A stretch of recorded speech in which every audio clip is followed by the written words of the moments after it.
बिहार की मौजूदा राजनीति का सबसे अहम और अनकहा सच है भरोसा। अब इस राज्य की सियासत का सबसे खाली कोना बन गया है। नीतीश कुमार की राजनीति ने स्थिरता दी पर भरोसा खत्म किया। लालू यादव की राजनीति ने पहचान दी पर ईमानदारी खो दी। भाजपा ने विकास का नारा दिया पर स्थानीय साख गंवा दी। इन तीनों ध्रुवों के बीच वह जगह खाली पड़ी थी जहां जनता उम्मीद रखती है कि कोई तो नेता होगा जो न जाति बोले न जुमला। यही खाली कोना अब प्रशांत किशोर और तेजस्वी यादव दोनों भरने की कोशिश कर रहे हैं, लेकिन दो बिल्कुल अलग रास्तों से। प्रशांत किशोर इसे नीति और जवाबदेही की भाषा में भर रहे हैं। वे विकास, भ्रष्टाचार और प्रशासनिक ईमानदारी की बात कर रहे हैं। उनकी अपील तर्क और नीति पर आधारित है। वहीं तेजस्वी यादव इस भरोसे की दरार को भावना और वफादारी से भरने की कोशिश कर रहे हैं। वे लालू परिवार के अन्याय और पीड़ित विरासत को जनता से जोड़ना चाहते हैं। उनका संदेश यह है कि जिन्होंने गरीबों के लिए लड़ा, उन्हें सत्ता ने सजा दी। लेकिन कांग्रेस वहां है जहां वह देश भर में पहुंच चुकी है, भरोसे के बाहर और समीकरण के भीतर। बिहार में कांग्रेस अब वैचारिक ताकत नहीं बल्कि गठबंधन की औपचारिकता बन गई है।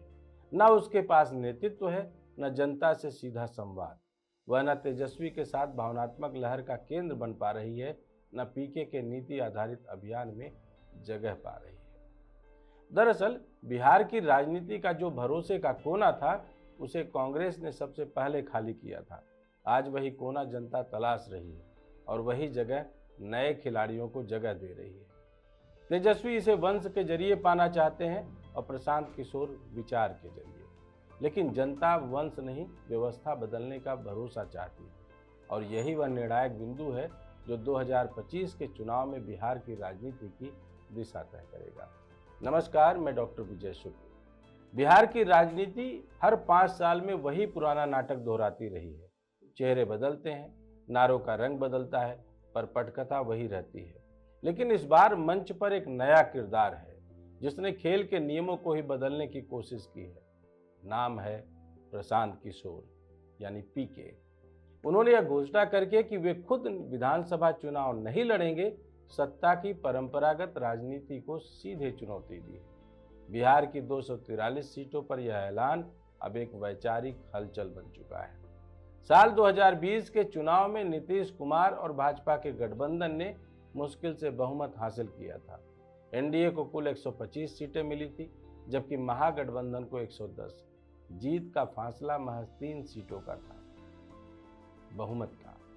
उस समय चिराग पासवान ने नीतीश कुमार के खिलाफ बगावत की थी, पर भाजपा को सीधा नुकसान नहीं पहुंचाया था।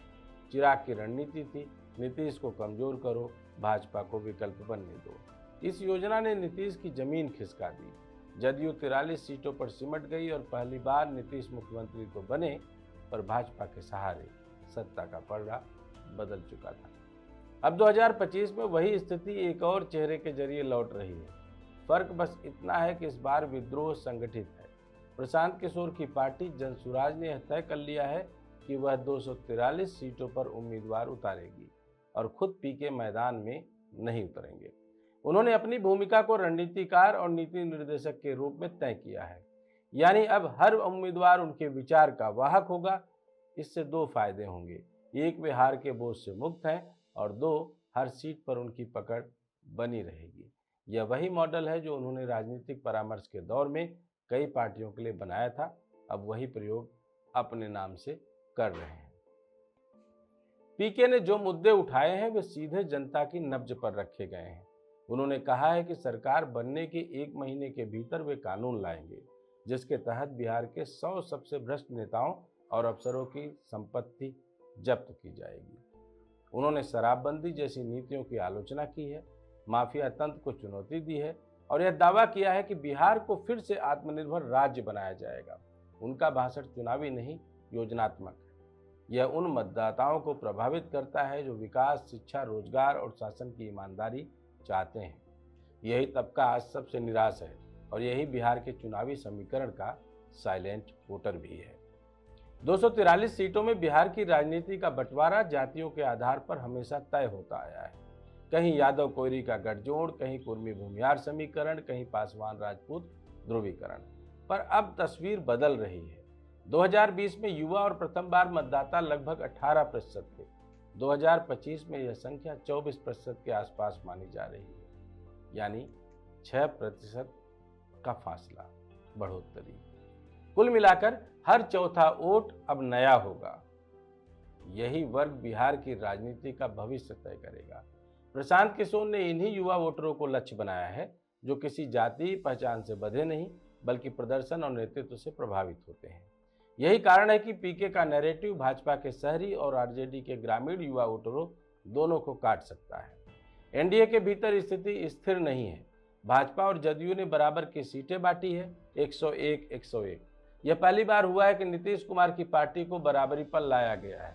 पहले हमेशा जदयू बड़ी साझेदार रही थी, पर 2020 के बाद हालात उलट गए। भाजपा अब खुद को मुख्य खिलाड़ी मानती है, लेकिन भाजपा के पास बिहार में कोई करिश्माई स्थानीय चेहरा नहीं है। मोदी नाम का जादू धीरे धीरे फीका पड़ता दिख रहा है। ऐसे में स्थानीय स्तर पर भाजपा को वही समस्या झेलनी पड़ रही है जो कभी कांग्रेस को थी, संगठन मजबूत पर चेहरा कमजोर। नीतीश कुमार की उम्र और छवि दोनों थकान के दौर में है। वे ना तो विकास का नया मॉडल दे पा रहे हैं, न गठबंधन की राजनीति में अपनी पुरानी पकड़ कायम कर पा रहे हैं। भाजपा को यह डर सताता है कि कहीं पीके के उभार से बिहार की सत्ता पूरी तरह से जाति और धर्म से ऊपर सिस्टम विरोधी लहर में न बदल जाए, क्योंकि जब राजनीतिक सिस्टम बनाम जनता में बदलती है तो पुराने गठबंधन टिकते नहीं है। 243 सीटों में भाजपा जदयू का संयुक्त वोट प्रतिशत करीब 39% रहा है। अगर पीके 5-7% वोट भी खींच लेते हैं तो कम से कम 40-50 सीटों पर सीधा असर पड़ सकता है। इन सीटों में ज्यादातर वे हैं जहां जीत का अंतर 5000 से कम था। पूर्वी चंपारण, वैशाली, गया, औरंगाबाद, बक्सर, जहानाबाद, पटना ग्रामीण और दरभंगा बेल्ट। इन जिलों में पीके का अभियान माफिया मुक्त अभियान के नारे पर चल रहा है और यह सीधा नीतीश भाजपा के प्रशासनिक ढांचे पर हमला है। भाजपा को चिंता है कि पीके न केवल आरजेडी के वोट काटेंगे, बल्कि उनके अपने शहरी समर्थक वर्ग को भी प्रभावित कर सकते हैं। दूसरी ओर आरजेडी की राजनीति अब तेजस्वी यादव के इर्द गिर्द घूम रही है। वे अपनी छवि को काम करने वाले नेता के रूप में पेश कर रहे हैं, लेकिन पार्टी अब भी जाति ध्रुवीकरण के जाल से मुक्त नहीं हो रही। आरजेडी के पास यादव मुस्लिम वोट बैंक है, पर बाकी समाज उससे दूर होता जा रहा है। पीके का एजेंडा विकास और ईमानदारी उस वर्ग को आकर्षित कर सकता है जो पहले आरजेडी के भ्रष्टाचार और गुंडागर्दी के कारण विमुख हो गया था। इसलिए तेजस्वी की टीम पीके को सिर्फ एक रणनीतिकार नहीं, नया खतरा मान रही है। कांग्रेस की स्थिति अब भी हाशिए पर है। 2020 में वह महागठबंधन के साथ होते हुए भी कोई निर्णायक भूमिका नहीं निभा पाई। इस बार जनसुराज और आप दोनों ने कांग्रेस की जगह ले ली है। कांग्रेस का वोट शेयर 5% के नीचे सिमटने की आशंका है। यही कारण है कि वह अब गठबंधन में अपनी हिस्सेदारी की मांग करने की स्थिति में नहीं है।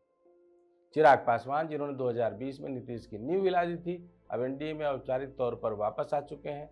उन्हें 29 सीटें दी गई हैं।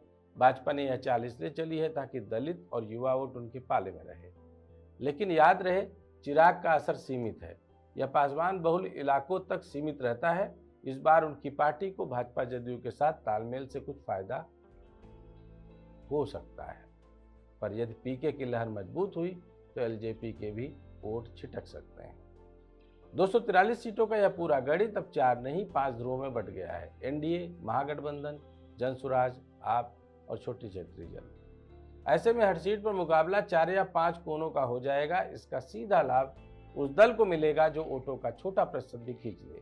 बिहार की राजनीति में यह नया अध्याय है, जहां बहुमत नहीं, गठबंधन और विरोध के जटिल जोड़ घटाव तय करेंगे कि सत्ता किसके हाथ में जाएगी। अगर हम पूरी तरीके से नजर डालें और इसका 3 टायर सिस्टम समझने की कोशिश करें तो पहला तो यही है कि एनडीए अभी भी सबसे संगठित गठबंधन है। उनके पास संसाधन है, पर जमीन पर उत्साह नहीं है। दूसरी बात करें तो महागठबंधन में आरजेडी का जोश है, पर दिशा नहीं। तीसरी बात में जनसुराज में दिशा है, पर संगठन नहीं। यानी यह चुनाव जो जीतेगा वह सिर्फ वोट नहीं, विश्वास जीतेगा, यानी भरोसा जीतेगा। प्रशांत किशोर ने अपने पूरे अभियान को जनता के बीच यात्रा की तरह रखा है। वे मंचों से कम गलियों और पंचायतों से ज़्यादा संवाद कर रहे हैं। यह शैली बिहार की पारंपरिक राजनीति में नई है। नीतीश कुमार ने अपने शुरुआती दिनों में समता यात्रा निकाली थी। पीके उसी पद्धति को आधुनिक रूप में दोहरा रहे हैं। अंतर यह है कि नीतीश ने सत्ता पाने के लिए जनता का उपयोग किया था, जबकि पीके सत्ता पाने से पहले जनता के भीतर संगठन बना रहे हैं। यही उनकी सबसे बड़ी ताकत है। 243 सीटों की चुनावी धरातल पर यह भी साफ है कि पीके भले ही पहली बार मैदान में हो, पर वे किसी भी राजनीतिक नेता से ज्यादा डेटा और रणनीति समझ रखते हैं। उन्होंने 2014 में मोदी अभियान चलाया, 2015 में नीतीश कांग्रेस गठबंधन को सत्ता में पहुंचाया, 2017 में पंजाब में कांग्रेस की रणनीति बनाई और अब वही तकनीक बिहार में अपने लिए इस्तेमाल कर रहे हैं।